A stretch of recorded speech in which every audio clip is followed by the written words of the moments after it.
Welcome to the Diva Life Show, where music meets fashion, culture meets travel, and we explore the stories of extraordinary artists and entrepreneurs.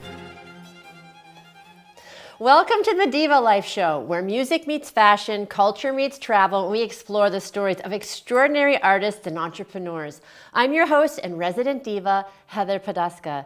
Today on the show, we have makeup artist, photographer, and creative director, Jeremy Anaya. Jeremy is a multifaceted, creative entrepreneur who got his start in hair and makeup in 2005. And for the past decade, he's been growing his luxury brand, including high-end photography and brand photography for his clients. He's been featured in publications such as Vogue, Boston Common, Modern Luxury Weddings magazine, and the high-end fashion publication Gladys magazine, just to name a few. He's also worked with celebrities such as Ali Budd in The House of Ali on Hulu, and he's also worked with Logan Uri on Later Dater on Netflix. Jeremy has since been growing his luxury brand, which he started from nothing. And now he works with high-end clients who value value, impact, and quality. Thank you so much for being Thank here, you for Jeremy. having me. I'm so excited to be here. I'm so excited too, and I love that we're matching. We've got the orange, we've got the logo. Springtime. We were Why not? vibing at the Yes. same level. So I'm so excited to have you on here. We've been sort of ships passing at Yes, always. different events. I think the first time I maybe saw you was at Olga Kwapniski's The Coco Chanel inspired. The Coco fashion Chanel show. fashion It show. looked a little different. I was then. just going to say that. I had a wig, I and know, my I was like- glasses, pearls. I was like, who is that? Who is that? I do like to make a statement when I show up. Well, as you should. So I've been kind of following you, and and some of the guests that I've had on, this happens where I'll follow them on social media, and then something that they say, it hits This is my us. video about my struggles and how I started. I Yes. literally started with nothing. Yeah, And and it really struck me, and I was like, okay, here's somebody who made a splash, like physically made a splash. I was in this room, and I was like, oh my gosh, who is this person? And you have an idea, or like, oh, who is this person? And then you see the video like that, and you're like, oh, this person's a real person with a real story. Yes. So tell us a little bit, because that really touched me. It's part of what drew me to have you on I the could show. talk about the video. Yeah, absolutely. absolutely. It's on my Instagram and TikTok as well. Yeah. And it was just a video of me showing, it was actually a video of me crying I was on live during COVID, and I lost all my business. I couldn't touch anyone. I couldn't do hair, couldn't do makeup or anything. And people were asking for deposits back and so I was crumbling because I worked 5 years prior to that, from 2015, really hard for myself. I started working for myself in 2017, and I didn't know how I was going to bounce back from that. And it was a struggle to get through a pandemic, and I kept pushing myself. I didn't have a lot of money. I used to use, all my stuff was used. I used camera from a consignment store. My lighting was literally workshop lights from a garage that I got from a thrift store one time, and I put parchment paper over it. Wow. And I duct taped it to a stand. Wow. And then because I wanted to be a photographer. When I was younger, I wanted to be actually a plastic surgeon, but I always did makeup. So I always knew I was going to always be doing makeup and hair. And I loved photography, doing for myself and family members. But I didn't realize how much you could make being a photographer growing up or anything. So I did the safe route, and I was like, let me just do some prereqs. And then I started doing makeup on the side. I got my first big gig. I made probably $5K. On my first big gig, and I was like, oh, I didn't know this money was out there like that for beauty and hair and makeup. And then I started doing that. I went to apply to Hallmark Institute of Photography. It was a very prestigious school. They actually are no longer, but this was over 20 years ago. I came from a single parent household, a single mom, and so we had no money. It was we're lower middle class. So I went there, and they loved me. They accepted me, and it was really hard to get accepted. And I showed up with a little Polaroid book of all my stuff, and they're like, wait, you do hair and makeup and photography? And I was like, yeah. Oh my God, the students and teachers are gonna love you. Yeah. So, and then they were like, oh, it's $75,000 for 9 months. And then my mom's like, I can't do that. And I tried to get grants. I got a grant for like $5K, barely touched it. And then I was like, ever since then, I was like, I'm gonna be a photographer. I'm gonna be a photographer. I don't know how I'm gonna do it. And I was probably like early 20s. I'm almost 40 now. And I realized I never gave up. I didn't realize that I was still always doing photography for everyone. Anyone who would let me photograph them, I went out of my way to do it. And then I would spend there's times that I would make no profit because the deposit would pay for a camera. And that same camera that I got the deposit, I would photo shoot that person. So it was almost like they were paying for my new gear. Yeah. And I wasn't making, so I had to work like all these little odd jobs of doing makeup and hair. And that's how I just kept growing my kit. And then all of a sudden I'm at galas. I went to New York Fashion Week. Some of my clients were with my hair, makeup, and photography were featured in Vogue. And it's just like a whirlwind. And I feel like what I've learned is that to really sit down and realize where you came from and that all the things you have today, you prayed for at one point. Like if you told me 20 years ago where I would be today, it would be hard for me to really visualize that because I wouldn't expect that at all. Like I knew I was gonna be doing something photography, but to be where I am today is insane for me. That's amazing. Yes. I love that story. It's like the entrepreneurial story. Yeah, rags to riches. like I'm not rich yet, but I'm working on it. But you hustled, and I love that because that's kind of how I felt about singing. You know, like it's just always. It's always a part of you, right? It's a part of you, and it always pulls you forward. And I don't know about you, but you know, there've been different times where I've gotten discouraged, and I've been like, well, I don't want to do that anymore. And then it's like, you get pulled back. I think there's a lot of comparison. I think that comparison kills your success, and I did that a lot. Like I would compare myself to other Boston makeup artists. They would get Best of Boston every year, and then I started to compare myself. But then I'm looking, am I doing the work that they're doing? Am I putting in the hours, or am I just half-assing it? And then one day I was like, I got really hungry for it, and then now I'm doing magazines left and right. Like I probably at least do 10 magazines a year. Wow. And and that's just crazy for me to say out loud, but I think the art of allowing yourself just to be where you're at and really appreciate where you came from really pushes you forward. Yeah. Instead of just saying there like, oh, I'm not gonna try because everyone else is doing better than me. Social media is a lie, first of all. Like when I meet these people that I look up to, they're just real people, just like us. And then I don't realize the tears that they show behind scenes. I show that on camera. I do a lot of video journaling because I wanna remember of where I came from and where I was mentally at one point. And I have like a forgetful memory. I'm always just doing so much. And I'm like, wow, I totally forgot. Like that's how I used to think, or that's where I was at that point in life. And it's so important in my industry because we want to look perfect all the time on social media, especially to show the ugly sides of it. And I think I'm one of the very few in Boston that does that. Well, I wouldn't say it's ugly. I think it's vulnerable. Yes, vulnerable. It's vulnerable. And I think that I was just listening to something about that people, they want to be on your journey. They want, like, my husband, he follows different people on YouTube, and one of them I think was a chess guy because he likes to play chess. Oh, okay. But he started following when this guy didn't have very many followers, and now this person has blown up on YouTube. And my husband's like, I love that. Like I knew him when, you know. So people get invested in your story. Yes. And they can't if you're not showing up as a real human being. Yeah. And I think it's important to show that vulnerability because there's a lot of people out there hurting that they're doing the most that they can, and they just they feel like they're not seeing the results. So when they see me at chapter 36, but they don't realize all of it that it took to get to that point. So what do you think was, you said that there was a fire that got lit under you at one point. And, sometimes we have motivation, sometimes we don't have motivation. And, you and I are lucky in that we have a passion that's kind of always been in our belly. Yes. To some degree. And I don't know, I've talked to different people who've been like, I don't have that. And it's hard. I've talked to lots of people, and so if you're someone who doesn't have that, or if you're talking to somebody who's not sure, or they've kind of quelched that passion, what helped you get to that moment where you were like, oh, that fire is back, or I'm willing to do what it takes to take? What do you think that was for you? Hitting rock bottom. I feel like when you when you can't go anywhere else but up. And I think life affected me outside of my business. I was going through a lot of family issues. People were passing away, and I'm very empathic and very emotional and very sensitive to like energies around me. And I think this, like, the world was like starting to turn dark because I just kept focusing on all that. And I was like, okay, this is always going to keep happening, but what's going to take for you to stop taking it in? And it was affecting my business. I wasn't posting anymore. I started doing makeup half-heartedly.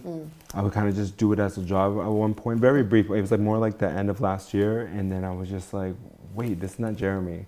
Jeremy is excited to do, like, I'm there on someone's most important day of their life, like a wedding, or I do a lot of branding shoots, and then seeing that person's business blossom because they use my photos. Or I remember walking to a store and I did the makeup of that model who's in the window. And I sat there and was like, I did that. Oh my God, that's so like, cool. I totally forgot about that shoot. That was like last year, and there it is. And then things like that keep happening. So I think the universe kept winking at me like, hey, and I was trying to like ignore it. I'm like, no, the world's bad and my life sucks and people are dying, and I am like, which is not good. And my husband kind of is a huge support system for me. He was kind of like, you need to snap out of it. Like, you have watching and that look up to you, and you're just sitting here and you're crying and you're like, and you're victimizing yourself and the world around you, and this is not the person I fell in love with. And no, if this was the other way around, you'd be like, get your ass up and let's fix this. Like, what are we going to do about it? And then I think that's what it was. I didn't get, like, I had like one client for a whole month, the whole month, and that's like so unheard of for me. And that's when I was like, all right, enough. I hired a business coach. I hired a spiritual coach. I started doing mindset like affirmations. I journal every day. I do scripting of how I want my day to go. And if it didn't go that way, at the end of the day, I pretend as if it did. I get Delulu until it's true. I'm like, today was amazing. I made $10,000 today. And I literally will smile as if it's happened. I will gaslight myself until it happens, and then it really does happen. Well, the alternative, even if it doesn't happen? Like, the alternative is not to feel lit up. So why? So I think you gotta. I think it kind of kills me when I hear someone say that, when they don't have that fire in them. I think you just got to start exploring. Maybe you're just not in love with what you're doing anymore, and that's fine. I know a lot of my friends in their late 30s, they're completely changing their career because they just couldn't do it. My husband, he was working in healthcare for like 15, 20 years, and now he wants to do like that, like corporate side of it now instead of being bedside, because he didn't want to take that trauma home anymore. And so I think if you start to feel like you're not fire, you got to ask yourself, what is it that I'm not excited about anymore? And maybe that's the part that you have to really focus on. The part that makes you more push away, that's when you have to go right through it. Instead of just go like this. And I think that what you said, we've talked about that on the show before too, is having a support system. You have to have the right people around you. And we all need the right people around us, whether it's a real person or a book, or someone you follow online that inspires you, because you can be strong, but we always have that chorus of voices in our head. Always. And I notice people project onto you. Like, if they don't see it for years, people didn't think I could be a makeup artist full time around here. They thought Boston's not known for that. Like, that's New York City, that's Miami, LA. That's part of the reason why I love having so many people from Boston on, because like Boston is so cool, but people have this image of it as somehow being stodgy. I think people they just think we're all working at a desk and that's it. Like, and we're just like we're shoveling and then we're working. Like no, we actually are pretty cool up here. And that's why I love going to fashion shows, and I like to make sure I dress over the top every time. Like, I look like a different person every time. I have contact lenses, I have wigs. You don't know how I'm gonna look every time. And I think for me, I like that attention. I didn't grow up liking attention at all. I used to be very bullied, and I moved my school 6 times. So I never really I don't have any childhood friends that I grew up with or anything, and I don't look at it as bad, but I think that's why I get along with so many different kinds of people, because I understand the underdog. And I noticed from being bullied so much, I used to eat in the bathroom stall because I hated going to lunch, and it was cool. It was like I was a cool kid, but also being bullied, and it was like I was living in 2 different worlds. in the school and in my home and everything. So I think I'm so overcompensating that. I didn't want to be seen. I just wanted to be blended and people would leave me alone. And now I used to always wear black, only black. And just so I didn't want to stand out. Wow. Now it's like I'm wearing all this, and I was like saying I'm not wearing black today. I'm like, because that's what old Jeremy would have done, and he wants to blend in. I don't want to blend in. No one should want to blend in. Well, so talk to the audience a little bit about this, because you have like an impetus because you've had that experience. I think a lot of people are like, ooh, I don't want to stand. They want to. All my clients. So how do you encourage people? What do you say to people? Like, that's why I like doing hair and makeup and the photography. And I have like a top tier package. We do weeks of like coaching prior to that it happens. I go to your home. I go through your closet with you. Or if you don't feel comfortable with that, we meet at like Neiman's and then we find clothing together. I have a few stylist friends that can call up.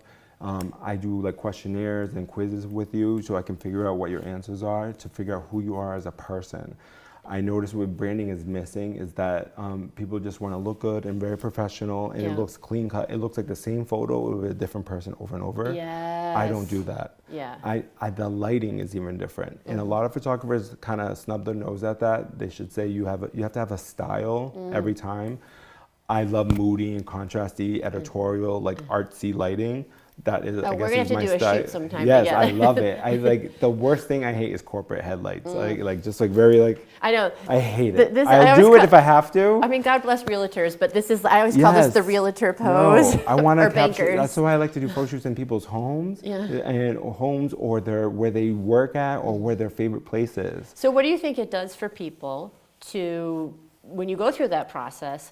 Why does that help them come out of their shell? Because I become their friend, and I don't book anybody. I do a phone interview with you. Yeah. So if I feel like we're not going to good fit, or vice versa, it usually never happens. But the right people always find me. So if I came to you, I said, Jeremy, I don't know how to be a diva. I'm so shy. Oh, I'm like, think of Queer Eye in one person. You have one who talks about your spirituality, your home, your attire, who you are as a person, your image. I'm all those things in one person. And what is the result when somebody, because I know, because I've done a lot of photo shoots, but what is the result for someone when they look at their picture? They usually cry, and it's the best feeling. I wish sometimes I'm not able to be there when they open those. I always send like a digital gallery so they can see their photos. Yeah. But I usually get a phone call like bawling their eyes out, like, I never knew I could look like this. Yes. This is something I always wish I felt in my head, and you just captured it so nicely. So from your experience, what is the number, like, one or two thing that, because people want it and they're saying, I didn't know, like, what do you think it is that gets in their way of thinking that they could? Being judged by other people. Absolutely. Yeah. I in whatever industry they do, I do medical aesthetics people. I do a lot of lawyers, doctors, nurses, dentists, chiropractor. I did a architect, like all these people, and a lot of them tend to be introverted, but they're like, in their jobs, they're very extroverted. Like they're usually CEO woman, been doing it for years, and they come off as this powerful entity. But when I'm in their home and I'm in there, they're vulnerable and they have no makeup on and they're just in their robe, and they're like a little kid again, and they're telling me how they want to be seen. That I feel like is what they need to like focus on. But I forgot what we were saying with the question. No, you answered it because I was asking, like, what do you think gets in the, like, you're like, so what gets in the way? They get judged. I don't know if I should post like this, or I don't want this or this. Like, if you're a sexier woman, be a sexier woman. So let me ask you about that, because I'm a really big, like, I do brand work too, and I'm a really big believer in being authentic and bold. Do you think that there's a trend? Because it used to be, like, this was it. Yes. This is what everybody did, and that's what was acceptable. Yeah, and it still is, I guess. But do you think that it's becoming more acceptable to, not do this and to show up fully, more as a person? I think people are evolving, and I think multiple industries are realizing we were very stickler about things and really putting people in boxes. But when you put people in boxes, you're going to stifle their growth, and that actually hurts your pockets too in your business, because you're stifling yourself. You're starting to attract the wrong clientele. You can attract. I always tell my clients, you can attract the exact client you want, by being exactly who you are. Yeah. So you don't have to keep up with a persona online than you do in person. Me, I am exactly who I am online than I am in person. I used to not be like that though. I used to be very cookie cutter. I have to speak very eloquently and do these things, and that part of me is true. But this is more, I'm more fun, I'm more sassier, I'm like more spiritual, more deeper, and psychologically, like I like speaking poems in sense and stuff, and I feel like people really resonated with that. And I noticed because people are nervous with businesses now, just because of the economy and everything. I said, this is the time that you have to really lean into who you are more than anything, because everyone's gonna be looking for the cheaper price. Or like I get a lot of medical injectors, and I'm like, everyone can inject, everyone can do nice before and afters, but what's different is you. Right. So, so if you can do just good at work, yeah, you're gonna post your before and afters, but you gotta figure out who you are and post that, because that's what, if you're in someone's face and they're your aura field, they want to make sure they feel safe around you. So put yourself out there and be the face of your business. And then, or if you don't feel comfortable speaking on camera, do a voiceover of you doing what you're doing, what you love. Yeah. And that will set you, that's what made my business bloom, because I learned from another business professional that I know. She was just like, the moment I stopped being like everyone else, my business grew like tremendously. Like, and the right clients, I always find the right clients that keep coming to me. Yeah. It's almost like I'm friends with them, and then I do become friends with them because they follow me for me. Yeah, and they resonate. And I think that it's also important. People are worried, oh, I'm going to turn people away. It's Yes. like, yes, you will. The wrong people away. Exactly, Good. the wrong people will be turned away. So you were talking about your more, well, not just your morning practice, but your mindset, spiritual practice. What are some of your favorite mantras that you say to yourself? So my business coach Tell says, me. she's like, instead of saying I should, say I would benefit from. Oh. So I say I should post today. I should, because and I'm neurodivergent, I have ADHD, and in my head, once something feels like work, it's the last thing I want to do. And so and I naturally can't control that. It's just like emails. I used to hate doing emails, but I would say now, instead of saying I should answer emails, I said I would benefit from emails because they're money. That's very. Every email's money. That's great. Instead of why is it work? Why does it work? And she's like, and she put me into my, hi Melanie, if you read this, she's gonna be all proud watching this and stuff. But like, it really kind of clicked with me, and I was like, oh my God. So now I catch myself when I do FaceTiming with her. It's all just your mindset and the little things you don't realize how you're setting yourself up. If you're waking up and today you're already like, I don't want to do it today. Yeah. Your whole day, you're going to be looking for every reason why you don't want to do today. Like, you have to literally gaslight yourself. It sounds crazy, but just say like, today's gonna be such a good day. Like, I started like getting giddy, like so much good, like, and I got goosebumps just saying that. And that's because I'm training myself to do that. So I'm like telling my joy that it's real. So when I get up and I touch my floor, I'm excited for the day. And routines. This excellent book, Atomic Habits. I've heard of that. Oh my God. And then right now, listening to it on the way here, The Magic of Thinking Big. And, but the thing is, I do notice when you start really training yourself, you will feel uncomfortable about people that you met in your past. A lot of them will start to really showcase those things that you kind of were brainwashing yourself in a bad way. Like, I'm not gonna start that because I'm afraid of people are gonna say this, or I'm not gonna do that because that sounds like a lot of work, or like, or this and that. And all your friends will start to sound like that to you. Either you can sit there and grow with them or show them by example, or sometimes you have to kind of distance yourself a little bit. You don't have to cut them off, but I like, sometimes I have a friend or two that you're just, everything's bad, everything's negative, and that's going to rub off onto you. Yeah, you have to be careful about that. And I think that sometimes it's not even, people aren't being negative, but they just know you a certain way, or they know remember you a way you and always so were. when you step back into that space, it's like, oh, they're treating you the way you were. And sometimes you have to reteach people, like, okay, I love you. Reintroduce yourself. Exactly. Like, my name is. Like, hey. I have like friends or family that used to call me JJ. My middle name is Jonathan, so they call me Jeremy Jonathan. So it's JJ. JJ to me is this. I'm sober 7 years. I used to drink a lot of alcohol. I was a party animal, but I don't regret it. It made me who I am today. But when I hear JJ, I think of that alcoholic party animal. And then they kind of remind me of all these stories of like that I would never do now. I'm like, oh my God. I'm like, well, I'm sorry that every time I see you, you keep bringing that up. I'm not that person anymore. Yeah. It was a good time then, but I kind of cringe a little bit when you say this because I feel like you don't know who I am now because none of those things are me now. Yeah. And sometimes you have to say that. And I've had friends kind of be like, well, I'm not just saying be negative or saying that. I'm not saying you're like that now. I know, but every time I see you, that's all you talk about. Yeah. We don't talk about how I'm doing, what I'm doing for work or anything. We're just talking about all these like kind of embarrassing things that Jeremy doesn't do anymore. Yeah.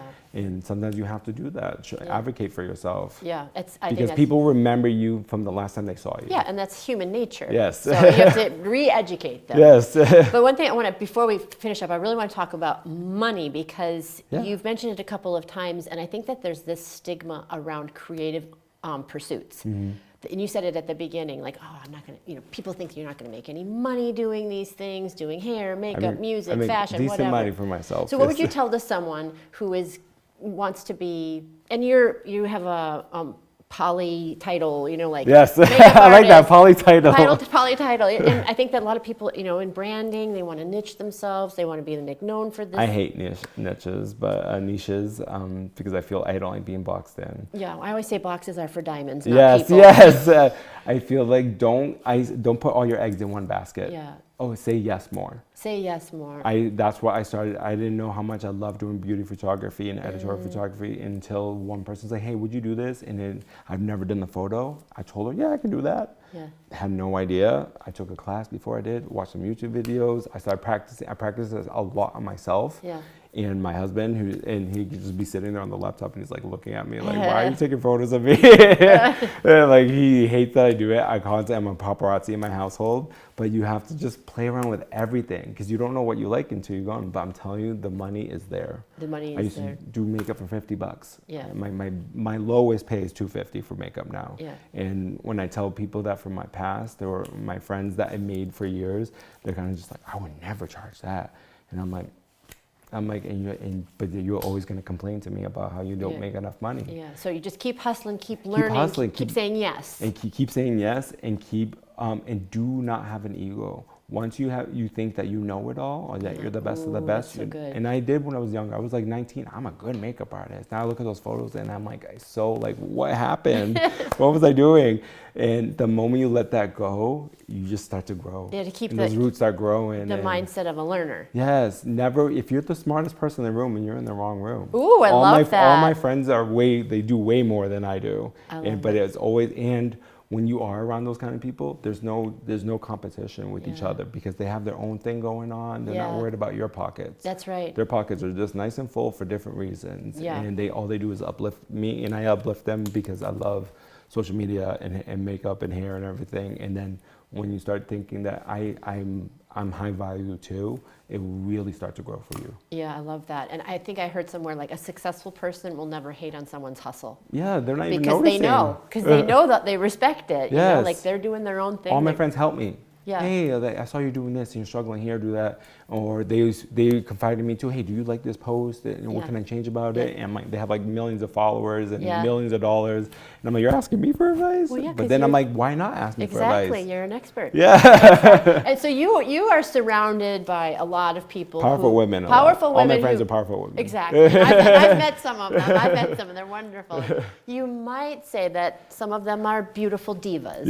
Yes. So I always I know what divas are. Oh, well, that's what I was going to say. It's a Diva Life show. So what does diva mean to you? Diva is not, I think people think Mariah Carey, like just snobby attitude. No, to me a diva is a mom, a wife, a business owner, an entrepreneur, a mentor, takes care of herself and will not settle for no when it comes to their worth. And a diva to me just walks into a room with their head held high and demand attention and respect. That to me is a diva. Yeah, I love that. Well, it sounds like a Devo. Yeah, we have a Devo in the chat. There you go.